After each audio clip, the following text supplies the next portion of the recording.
we go home. And it's hard because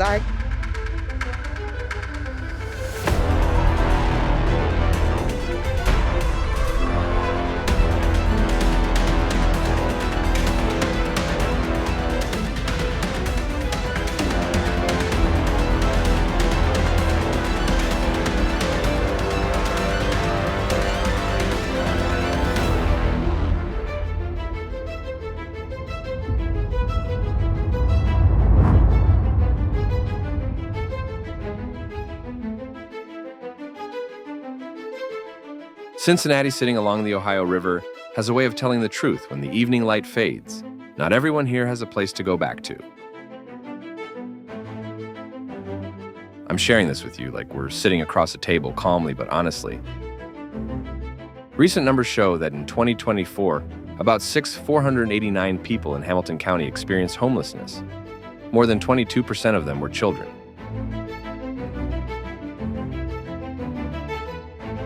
At least 232 families were recorded sleeping outside in parking lots, under overpasses along the riverbanks, where the wind cuts through tarps and thin blankets.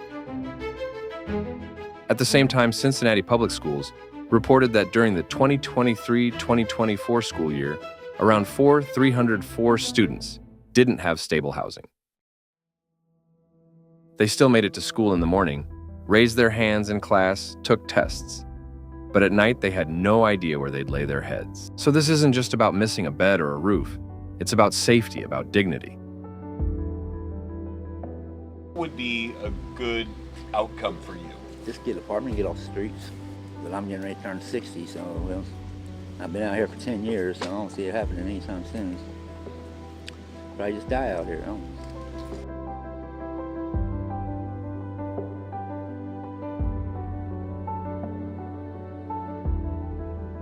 What pushed a so-called middle-class city into such a fragile place, wages that can't keep pace with rent, or the sudden end of pandemic-era support that once kept people afloat. Here's a thought that might stir some debate. Maybe the crisis isn't only about what we lack, but about what we've quietly tolerated, how we've allowed housing to drift from being a basic foundation of life to a privilege. In the end, will we treat sleeping outside as the new normal or as a sign that our community has work left undone? And tell me this, can any city really call itself strong? If not everyone has a door, they can safely close behind them at night.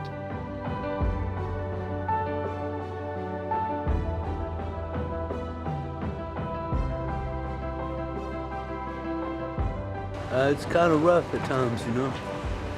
A lot of people just walk by you, doesn't really look at you or pay no attention to you, you know. Every now and then you get somebody that does, you know.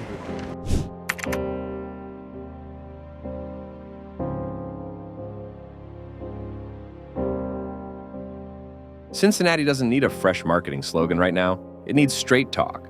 The skyline shines across the Ohio River, yet under those same bridges, more people curl up on concrete each night. That's the contrast we keep coming back to, winning design awards for redevelopment, while losing longtime neighbors to the streets. Over the Rhine and the West End haven't looked this polished in years. New cafes buzz, condos fill quickly, sidewalks feel lively. And yet Hamilton County counted about 489 people experiencing homelessness in 2024, up roughly 7.5% in just 2 years, with a growing share living unsheltered. When a city freshens up the front porch but leaves families out in the rain, what exactly are we celebrating?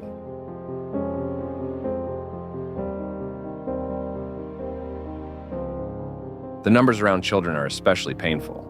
Around 22% of people using the local homeless system are kids and students. Cincinnati Public Schools and the University of Cincinnati report nearly 304 students without stable housing in 2023-2024, almost double what we saw 10 years ago.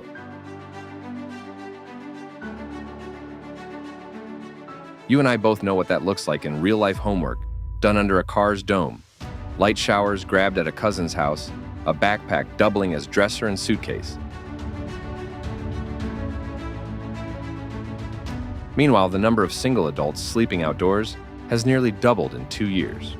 The count identified about 232 unsheltered families in 2024, parents whispering reassurances to their kids in the back seat of a car, trying to keep them warm in an Ohio winter.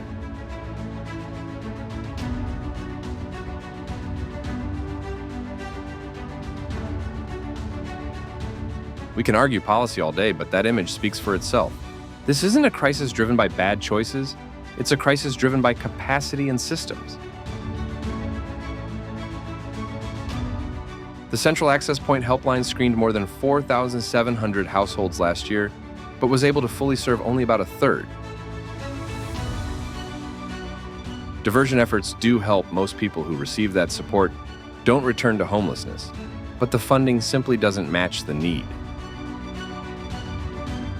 As pandemic protections expired, rents climbed and wages lagged, leaving working families sleeping in cars near Westwood or lining up at shelters in Queensgate. This is one small slice of the broader homeless in America, picture playing out right here along the Ohio.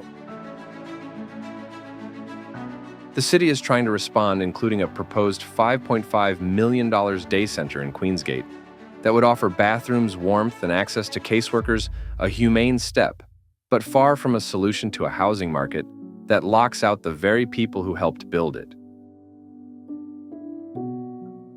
That 40-point homeownership gap between white and black families in Cincinnati tells a deeper truth: lost generational wealth, broken inheritance lines, and revitalization that can look a lot like displacement.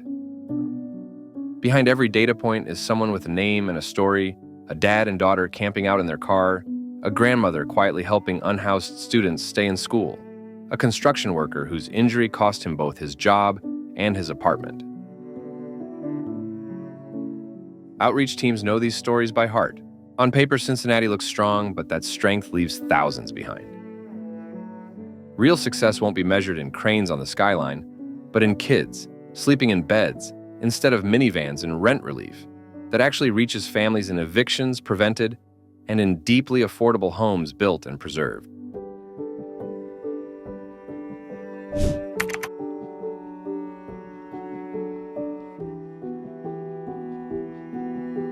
So why does a city like Cincinnati, rich in history, full of talent, still find itself so entangled in homelessness?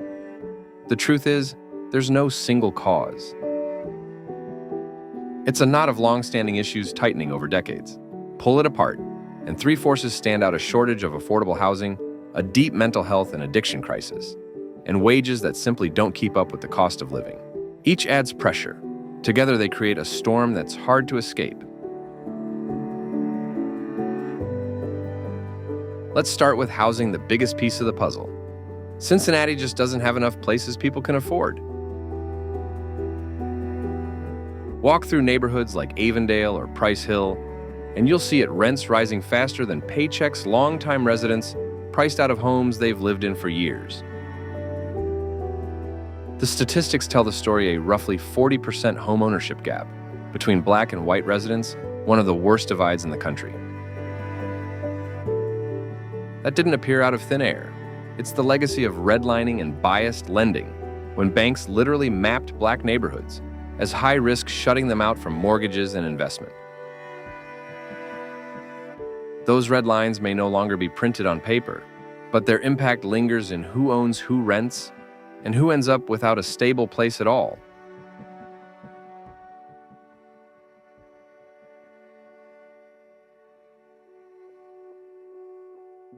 For renters, the reality isn't much better. In many parts of the city, median rent has pushed beyond $1,000 a month, while older, more affordable buildings are torn down or flipped into upscale units. Families double up with relatives, sleep on couches, or bounce from place to place, living one missed paycheck away from losing what little stability they have. It's a slow squeeze, not dramatic enough for a breaking news alert, but relentless enough to break people all the same. Unless Cincinnati finds ways to build and preserve more low-cost housing, that pressure will only intensify. Then there's the intertwined crisis of mental health and substance use, two blades on the same pair of scissors. Imagine someone living with untreated bipolar disorder, schizophrenia, or PTSD. No insurance, no steady access to medication or therapy. Now, layer addiction on top, maybe heroin, maybe alcohol, maybe fentanyl, something that started as a way to dull the pain and turned into its own prison. There are far too many people in Cincinnati living this reality. The safety net is thin, clinics are overstretched, waiting lists for services drag on, and stigma still keeps many from seeking help. Without consistent care, mental illness can slowly dismantle a life job slip away, rent goes unpaid, relationships fracture, and before long that person is sleeping on a bench or in a doorway with nowhere else to turn.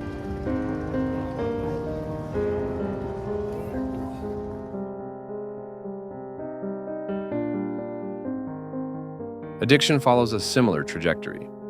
Ohio remains one of the epicenters of the opioid crisis, and Cincinnati has carried a heavy share of that weight. A hit of fentanyl on the street might cost $10, a spot in rehab thousands if a bed is even available. The city has lost neighbors, parents, children to this epidemic. Without more accessible treatment, detox options, and ongoing community support, the cycle keeps turning.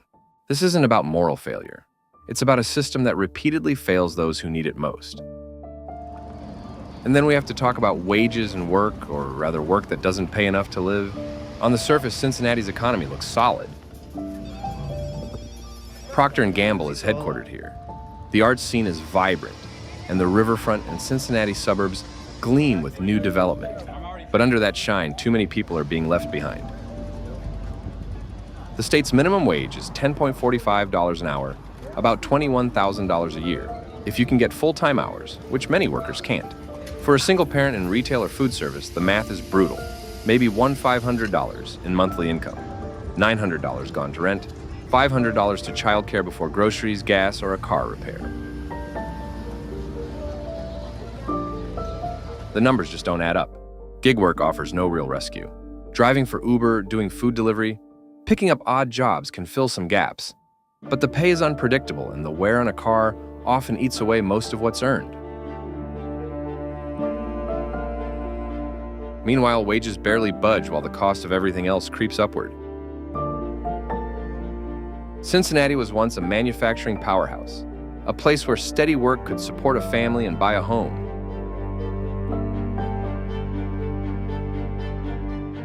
Those jobs have mostly disappeared, and what's replaced them rarely offers security benefits or a path forward.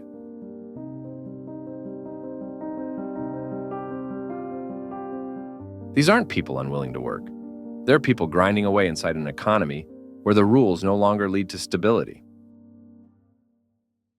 These roots housing health and work don't grow separately. They twist around each other. Lose your apartment because rent jumped beyond what you can pay, and the stress might push you toward drinking or using. That addiction leads to missed shifts or lost jobs. Without income, your mental health deteriorates further. Soon one problem has become three, and the path back feels impossibly steep. It's a chain reaction, and Cincinnati sees its effects daily in shelters, in emergency rooms, on sidewalks downtown, a local chapter of what we talk about nationally as Homeless in America. Tackling this crisis means addressing all of it at once, not in silos. You can't fix housing without tackling wages.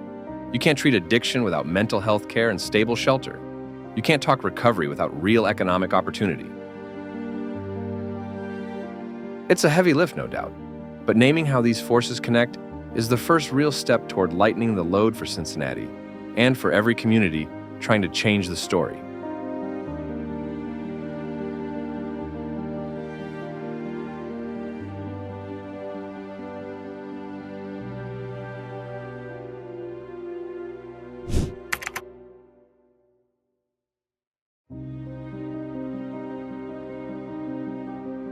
Cincinnati isn't frozen in place or pretending not to see what's happening. There's a slow, steady movement growing on sidewalks, in office cubicles, and in church basements.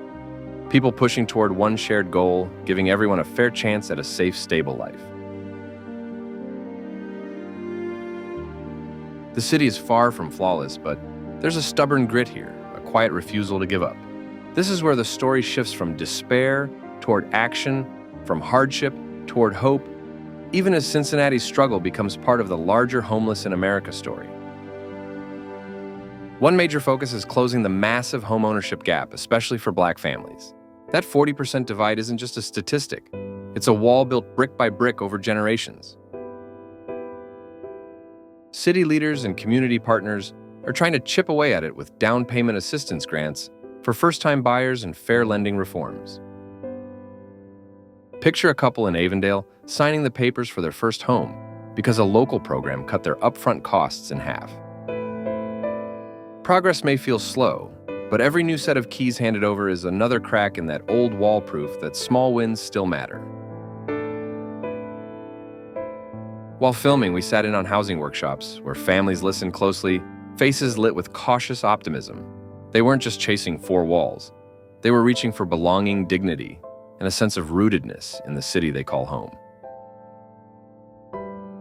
Behind every application submitted, every loan approved, is a quiet dream to remain, to rebuild, to believe again in Cincinnati. Veterans, too, are finally getting more of the support they've long deserved. The Cincinnati VA and local nonprofits are teaming up, passing out coats, hygiene kits, and vouchers for real beds instead of concrete.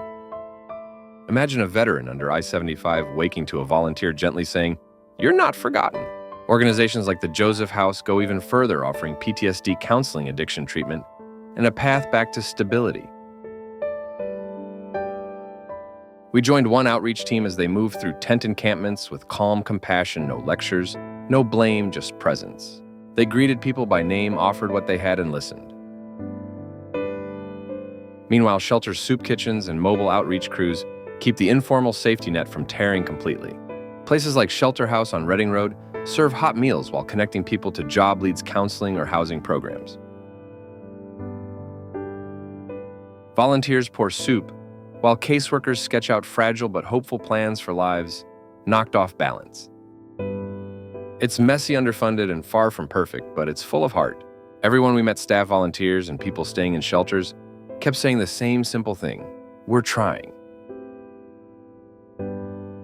And in a city facing problems this deep, that steady, stubborn effort may be the clearest sign that hope still has an address here, even within the broader landscape of homeless in America.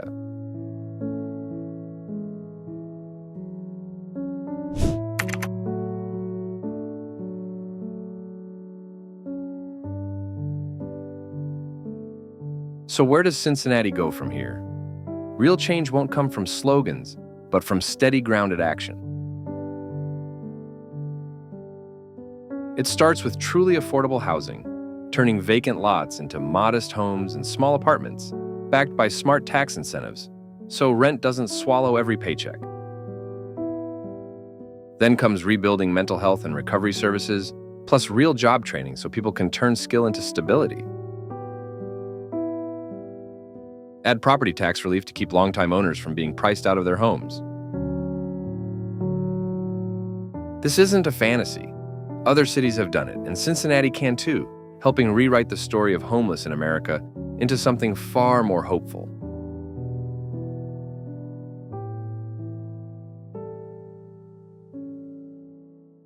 The system isn't so much broken as it is working as designed for some. Heart matters, yes, but heart needs to show up as action policy and bricks and mortar. When the numbers climb again, as they likely will we shrug and call it complex?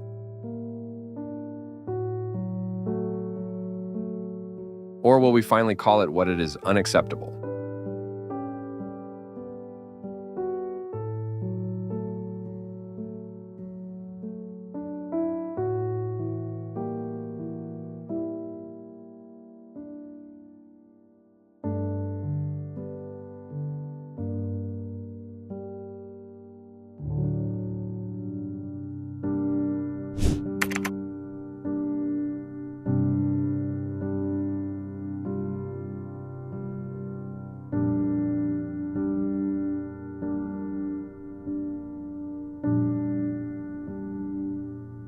Beneath it runs a deeper web of hardship, hunger, fragile health care, and unequal schools, all shaping daily life for thousands.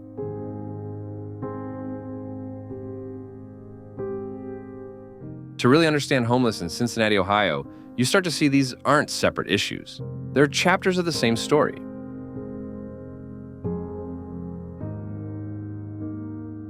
Take food insecurity, more than 270,000 families face it every year.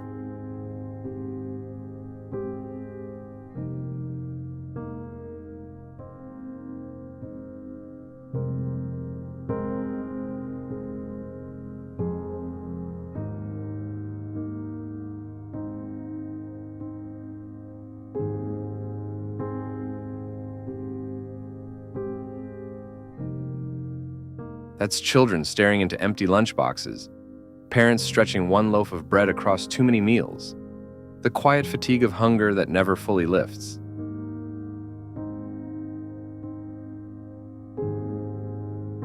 In many food desert neighborhoods, full grocery stores don't exist. People rely on corner shops with overpriced snacks and canned goods.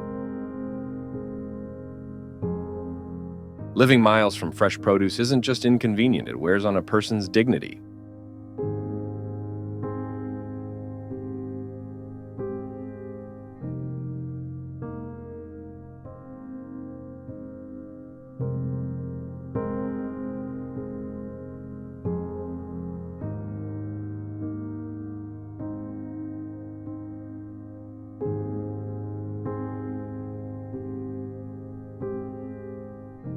Cuts to snap only widen the cracks. While filming this travel documentary on homeless in Cincinnati, we met parents doing everything right, working budgeting, yet still unable to afford healthy food.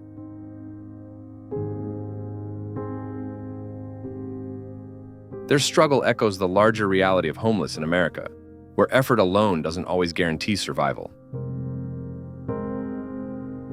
Still, hope moves quietly. Groups like Kane serve meals and stock pantries, while new ideas aim to bring supermarkets into long-neglected areas.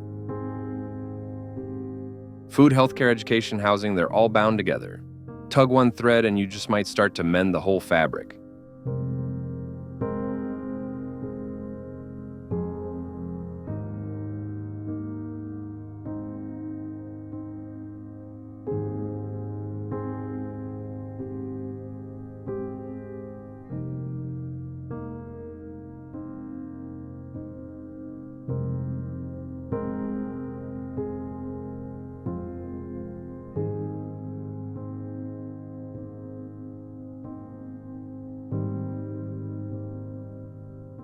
Six, wrapping it up, a city that refuses to surrender.